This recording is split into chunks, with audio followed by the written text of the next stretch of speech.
おはようございます。眠たいけどすることは一緒やな。解くか、とりあえず解いてまた考えよう。程度はいいよね。でもとりあえずさらっと解いてから泉を見ていこうかな。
さあ1回目のスプレーパテを解き終わって、この微妙なプレスラインが非常に微妙に R があってすごい微妙。もうちょっと低い、もうちょっと低い。ここむずいな。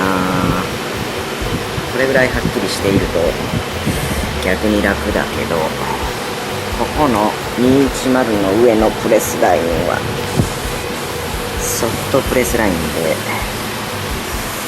すげえむずいな。そして微妙に低いところが数箇所。ここのラインははっきりしていていい感じ。ちょっと逆 R がう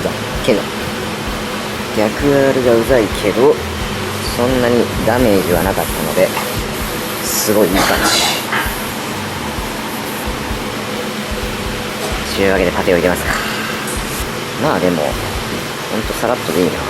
さあここはもう塗り分けて入れちゃった方がいいかな。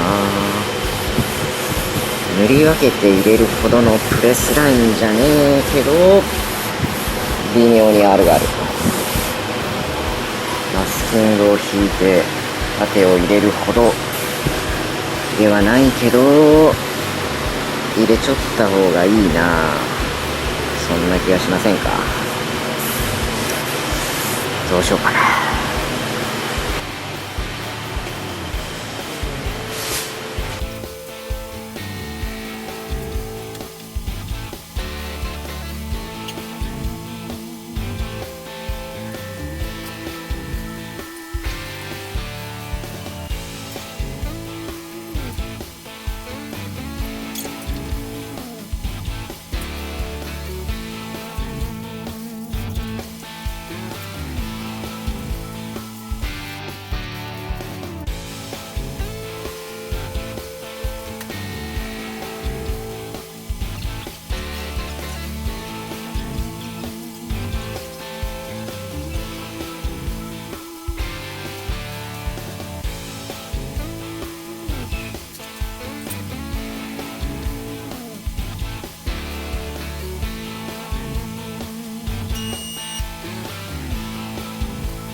それでは反対側に行きたいと思います。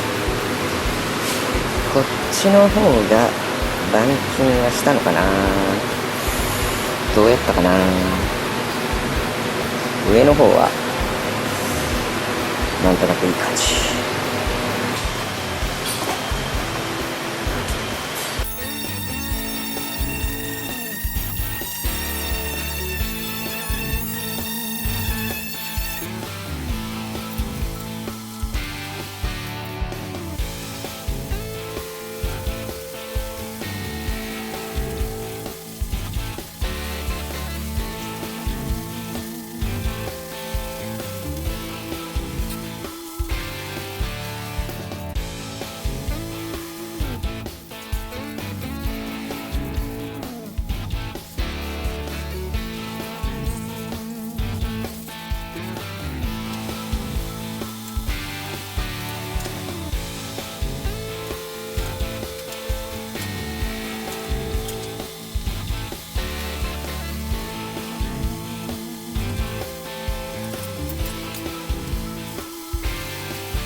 よし、反対に戻られますか。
さあボディは最後になるであろうスプレーパテを塗る前のエスコが塗り終わりました。これを乾燥させて、スプレーパテやな。まだスプレーパテをいって仕上げの研ぎになるかどうかはわからないけど、それをスリスリして、まあちょいちょいはまだパテを打たないといけないとは思いますが、だいぶ仕上がった感じ。とりあえずこの後のスプレーパテいったらドアとか全部つけてみようかな。いやいや、つける前に何もしてねえな。まだ板金は終わってどうなっちゃったかな。剥離してエスコやろうな。部品もそんな感じでいこうかな。